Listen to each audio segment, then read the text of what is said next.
Assalamualaikum warahmatullahi wabarakatuh. Saya Dwi Uswatun Hasanah dengan NIM 7030121017 dan saya Fiana Nasir dengan NIM 7030123033 dari Keperawatan A. Pada kali ini kami akan membuat dua video pemeriksaan, yaitu pemeriksaan yang pertama itu pemeriksaan meningial dan yang kedua itu pemeriksaan GCS. Yang mana pemeriksaan meningial adalah pemeriksaan yang dilakukan untuk mendeteksi adanya masalah pada selaput otak atau meningen, dan pemeriksaan GCS yaitu untuk menilai kesadaran pasien. Selamat menyaksikan. Nah, yang pertama kita akan melakukan pemeriksaan meningial. Nah, pada pemeriksaan meningial itu ada pemeriksaan yang kita lakukan.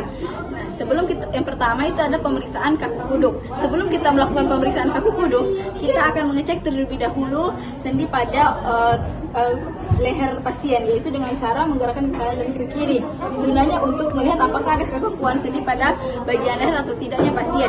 Selanjutnya, pada pemeriksaan kaku kuduk itu pemeriksaannya kita letakkan 2 jari di bawah dagu pasien, lalu kepalanya kita angkat.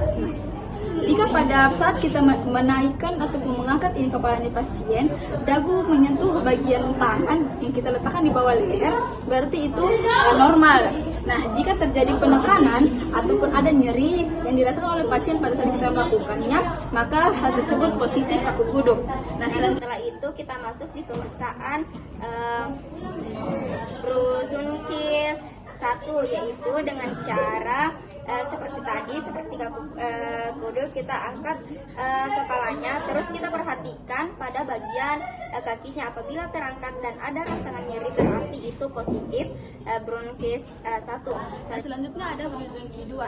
Nah, pada pemeriksaan Bruzunukis 2 itu kaki pasien diekstensikan ke atas. Nah, pada saat kita ekstensi ini, kita lihat apakah ada nyeri, dan juga kita lihat di bagian yang tidak diangkat. Apabila dia terangkat juga, maka dia positif Bruzunukis 2. Terus selanjutnya Bruzunukis ketiga, yaitu dengan cara kedua tangan kita tekan di pipi pasien, terus kita perhatikan apabila tangannya ikut terangkat, berarti itu positif Bruzunukis ketiga. Nah, selanjutnya Bruzunukis 4. Nah, pada Bruzunukis 4 itu adalah kita lakukan penekanan pada simfisis pubis pasien. Nah, jika kita memberikan tekanan pada simfisis pubisnya, nah kita berikan tekanan, lalu jika ekstremitasnya ini berespon atau terangkat, maka dia itu positif Bruzunukis 4. Nah, dan pada saat kita memeriksa Bruzunukis 4 juga kita melihat apakah ada tanda nyerinya atau tidak. Selanjutnya kita ke tanda kernik, yaitu pemeriksaannya dengan cara kita ke kakinya, terus kita angkat, terus kita teguk. Apabila ada rangsangan nyeri atau kaki yang satunya terangkat, berarti itu positif tanda kernil.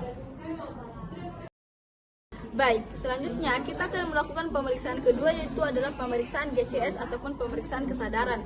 Nah, pada pemeriksaan GCS ini kita memeriksa 3, yaitu ada pertama mata, yang kedua verbal, dan ada motorik. Nah, yang pertama kita masuk kepada pemeriksaan mata. Ibu, pasien ketika direspon menggunakan suara, mata pasien terbuka. Jadi pemeriksaan matanya ini bernilai 3. Nah, selanjutnya ada pemeriksaan verbal. Ibu, siapa nama tak? Di mana rumah tak? Pada saat diberikan suara ataupun pada saat bertanya, pasien hanya mengeluarkan suara tapi tidak mengeluarkan kata-kata. Nah, di sini nilainya itu ada 2. Selanjutnya itu ketika ada pemeriksaan motorik. Nah, saya akan memberikan rangsangan nyeri.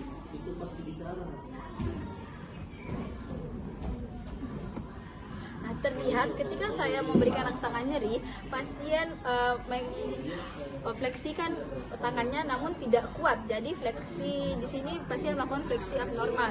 Tadi kesimpulannya kesadaran pasien yaitu adalah GCS 8, dengan tadi pada pemeriksaan mata mendapatkan nilai 3, yaitu pasien merespon dengan mengeluarkan suara. Yang kedua itu verbal, itu pasien mampu mengeluarkan suara namun tidak berkata, itu dengan nilai 2. Dan juga untuk motoriknya itu pasien melakukan fleksi abnormal dengan nilai 3.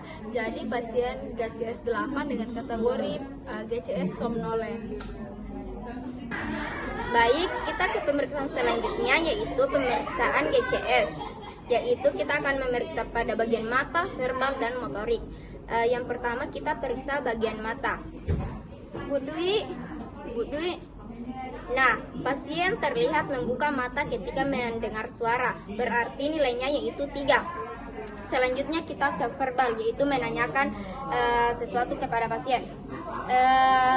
Bu, siapa nama Kak, Bu? Di mana kita tinggal, Bu? 18 tahun. Umur tak berapa, Bu? Samata. Nah, pasien terlihat bingung ketika kita menanyakan sesuatu, berarti nilainya yaitu 4. Selanjutnya ke motorik. Bu, bisa angkat tangan kanan tak? Bisa pegang kepala tak? Nah, pasien terlihat mendengarkan perintah dengan baik, yaitu dengan nilainya yaitu 6. Jadi total GCS-nya yaitu 13. Berarti kesadaran GCS-nya yaitu masuk ke dalam kesadaran apatis. Nah, itu tadi 2 pemeriksaan yang telah kami lakukan. Yang pertama pemeriksaan Minengial dan yang kedua pemeriksaan GCS. Nah, namun sebelum itu wajibnya kita melihat beberapa hal. Yang pertama adalah jangan lupa inform konsen sebelum melakukan pemeriksaan kepada pasien. Yang kedua, jangan lupa memperhatikan kebersihan tangan. Jangan lupa mencuci tangan sebelum dan sesudah menyentuh pasien, dan jangan lupa menggunakan handphone pada saat melakukan pemeriksaan. Dan yang ketiga, jangan lupa memasang sampiran untuk menjaga privasi pasien. Mungkin hanya sekian video yang bisa kami sampaikan. Mohon maaf apabila ada kesalahan kata. Wassalamualaikum warahmatullahi wabarakatuh.